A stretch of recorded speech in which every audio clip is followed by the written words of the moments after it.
Hello friends, नमस्ते, प्रणाम। विमल यादव, गुड्डी यादव लोकगीत चैनल में आप सभी फ्रेंड्स का स्वागत है और अभिनंदन है। तो ये बहुत ही दर्द भरा बेटी कन्यादान गीत है। अगर अच्छा लगेगा तो लाइक शेयर सब्सक्राइब जरूर कीजिएगा और कमेंट बॉक्स में ज़रूर बताइएगा कि गीत आप लोगों को कैसा लगा। ये आँख में आंसू भर देने वाला गीत है, तो आप लोग जरूर सुनिए सुनिएगा और अपना प्यार आशीर्वाद जरूर दीजिए। चलिए सुनाते हैं। हम तो हसे पूछिले पापा हो अपन पापा, कहे पापा करी कन्यादान हो। हम तो हसे पूछिले पापा हो अपन पापा, कहे पापा करी कन्यादान हो। कवन गुनैया पापा हमारा से भइले, भेजतान अपना से दूर हो। कवन गुनैया पापा हमारा से भइले, भेजतार अपना से दूर हो।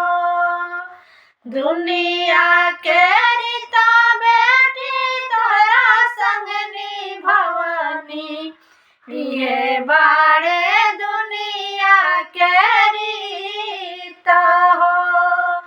दुनिया के रीता बेटी तोरा संग निभवनी, ये बाड़े दुनिया के रीत हो। का हम कहीं बेटी कहलो न जाला, इहे बाड़े दुनिया के रीत हो। का हम कहीं बेटी कहलो न जाला, इहे बाड़े दुनिया के रीत हो।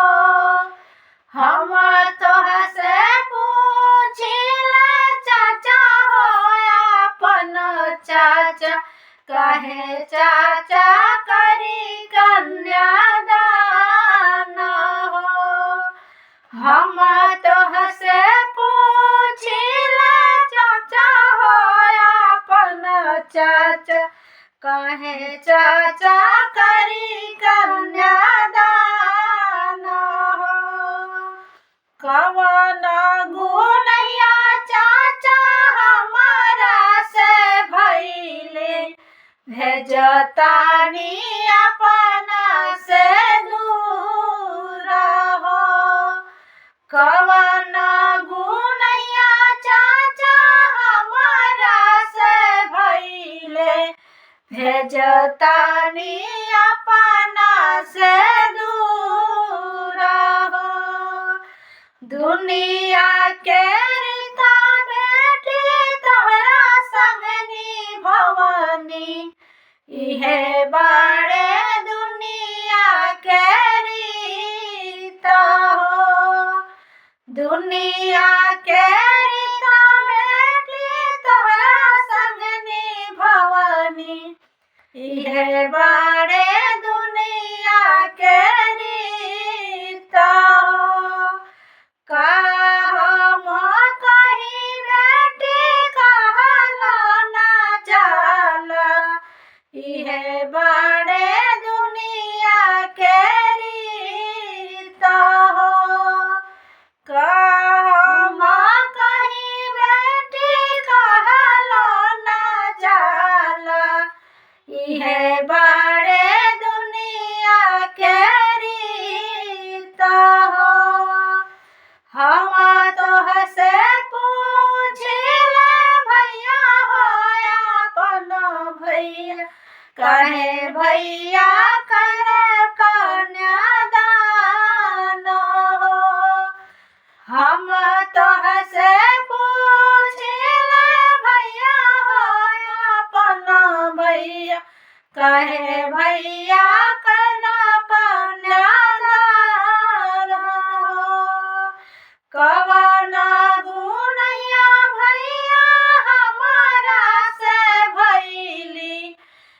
भेजता अपना से दूर हो। कवना गुनैया भैया हमारा से भइले भेजता